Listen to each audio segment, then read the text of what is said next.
Hi everybody and welcome back to the next diecast. For today's video I'll be showing you and reviewing this 1/18 scale Nissan GTR R35 made by Jada Toys. So this is a pretty, I would say like okay model from Jada. I think this was like the first budget 1/18 scale model of the current Nissan GTR that actually came out. I've had this model for actually over 10 years. I got it for like my 11th birthday back in like the summer of 2009.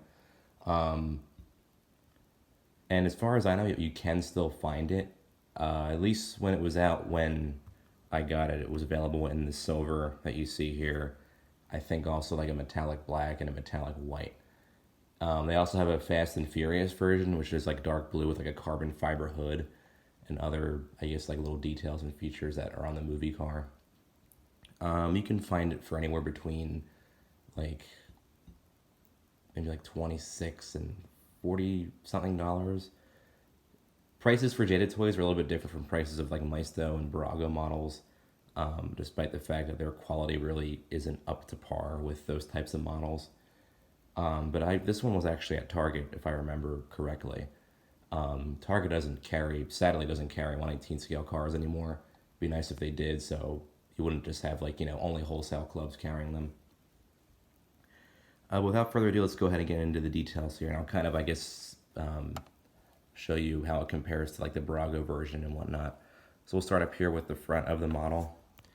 Lots of Jada Toys are known for like their toyish quality and just poor quality overall. But this one, the headlights are actually fairly well done. Even in terms of like Maisto and Barago standards. Like there's no pegs to be seen in here. The bulbs are nicely done in like a separate chrome piece. The lenses are actually nice looking too. The gap you see in the hood, I opened it up a little bit because it's kind of hard to get open, but the gaps really aren't that bad. Even on this side here, they actually look pretty good. Kind of looks like they're turned on from a distance too, which is a cool touch. Center grill here looks kind of fake with this like textured mesh, and it's not perforated or anything like that. They did do this kind of like carbon fiber pattern on here, which is nice, and it is a nice feature. The GTR badge on here is painted on. It's actually painted on nicely, especially for like a Jada model. And this here should be, I think should be metal, but it's actually plastic. Turn signals on both sides look pretty fake. They're just kind of painted on there, much like a Maisto model would kind of have, but these, I guess, look more so fake. Paint quality really isn't the best. There's all kinds of rough areas, as you see here and there. From a distance, it looks really good. It's like a glossy silver, but it has kind of like a matte finish to it a little bit, but not really. But it looks cool, especially on this generation of the GTR. Godzilla is its nickname, which is kind of cool. Moving along to the side, we'll take a look at the wheels and the disc brakes. Wheels look actually pretty good. They look just like the real Nissan GTR rims. The disc brakes do surprisingly spin with the wheels, which is kind of surprising, especially for like a model of this price range. Disc brakes are done in orange, and they look really cool with like the silver and the chrome, especially from a distance.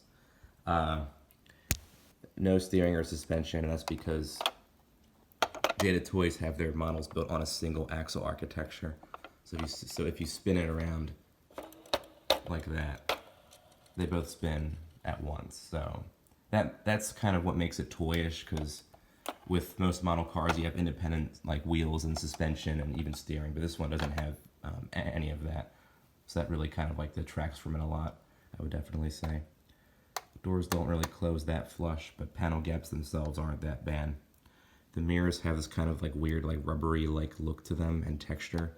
So when you bend them down, I guess it's so they don't break off easily, but they are kind of loose, so that's a bit strange. The spoiler, on the other hand, is very sturdy on the car. It's not going to come off or anything. And it's plastic, but you can't really tell unless you tap your finger on it. Taillights, Jada did a surprisingly good job on. The LED patterns look great. There's no pegs in there whatsoever. The Nissan logo and the GTR logo look great too. They're painted on, not stickers or anything like that. Exhaust pipes look decent. They're kind of like Maisto in that they're just kind of chrome, but at least they painted the insides black, which even some other budget brands don't really do that well. There's a bit of a big gap here and there. Gaps are kind of atrocious on some areas, but they aren't bad in the other areas. And this model is actually overscaled. It's like 1/18 scale as it says, but it's more like 1/16 scale because it's very big when you put it next to other models. And the Brago version is actually underscaled at 1/19 scale. So getting a budget 1/18 scale GTR, you're going to have to decide if you want an overscaled or an underscaled version, essentially. Or if you want to really pay premium for a nicer version of the model, or of the car, get like the Kyosho for hundreds of dollars. So it's really kind of disappointing, like the lack of variety, I guess. Or, you know, like the lack of options you have for getting a, you know, a nicer model of the GTR. Let's take a look at like opening features and all that. We'll start with the trunk back here. Trunk opens, no carpeting or anything like that. Run your finger in there. Not really a texture or anything like that. When you do turn the car upside down, nothing kind of falls open like it would on like a Brago or Maisto, or even some Wellies, they just kind of fall open. So that's probably the only like high-end characteristic that this, you know, very toyish model has. But other than that, yeah, it's pretty okay, I would say. This hood's a bit of a chore to open. Looks like I just shut it by myself, so I have to go get something to open it real quick. So I'm gonna go ahead and put this down.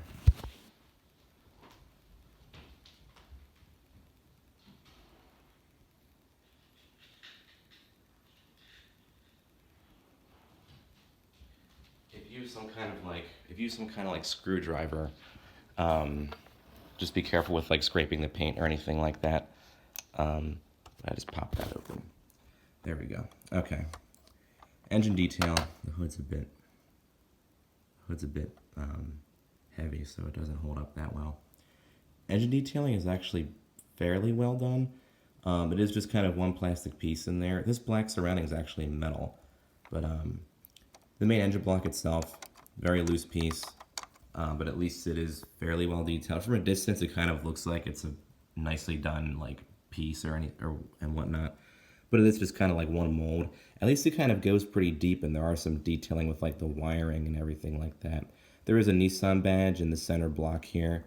And there is like this like piping and everything in there, but not the most excellent looking engine. I think the Maisto and Brago engine is pretty similar. It's just kind of one plastic mold. Next we'll take a look at the interior of the model. Pretty nice looking seats. They're pretty like thick and stuff like that because this is a slightly bigger model, but they have a nice texture to them, kind of. They don't really fold down or anything like that. The back seat does sit a bit too high up. It should be as low as the front seat, but it kind of sits up too high. It's almost like a step, which is a bit odd to see. But again, this is a toyish model, so it's not really like great in terms of that kind of detailing. Door panels look okay. They look a bit like fake with like the silver and everything on there. I made these locks silver just to add some color into the interior. Window buttons are there, but they aren't really colored in or anything like that. They do emboss the GTR logo down on the door sills. I don't think it's a sticker. I think it's actually painted on, which is kind of a surprise for the quality of this model. Center console, all the buttons are there, but they're not colored in at all. And Jada usually always does that, which doesn't look that great at all. At least the buttons are there.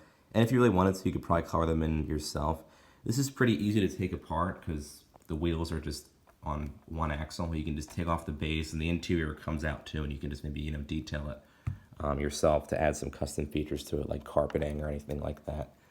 But yeah, it could really use some detailing on the center console there.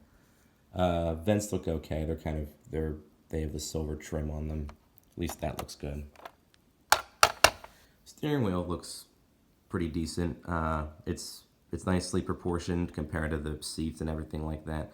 Oh, the seats have a texture on the side too. I forgot to mention. You can see there, like a rougher texture. Buttons on the steering wheel are there, but they aren't colored in. It does have the GTR badge in the middle. And the pedals are done in chrome, but they don't really look that well done. And there's no headliner, it's just bare metal in there. So the undercarriage, not really much to say. It's just the chrome exhaust that you see on lots of budget grade cars. But yeah. Overall, not really the best model car by any stretch of the imagination, but for a Jada, this is probably one of the best Jada Toys models that's offered. And it really does look awesome displayed like from this angle. with like the lights and everything like that. From the outside, it looks better than the Brago and Maisto version. Aside from the paint quality, not that great. But everything else, like the wheels and the lights and everything, I would say are better than the Maisto and Brago version. It is a bit on the bigger side, and the interior is a bit disappointing. But you gotta remember that this is called Jada Toys. Like the brand is literally called Jada Toys. So it's marketed to be a toy company, not really to collectors or anything like that. But overall, if you can find one for a decent price, I wouldn't pay more than like maybe 40 bucks for it. It would look good in your collection of supercars and whatnot. And you can, you know, paint it and customize it because it is a cheaper model. And if you're a fan of Fast and Furious, and they do have that version as well. So, yeah. I hope this helps. Make sure you like and subscribe.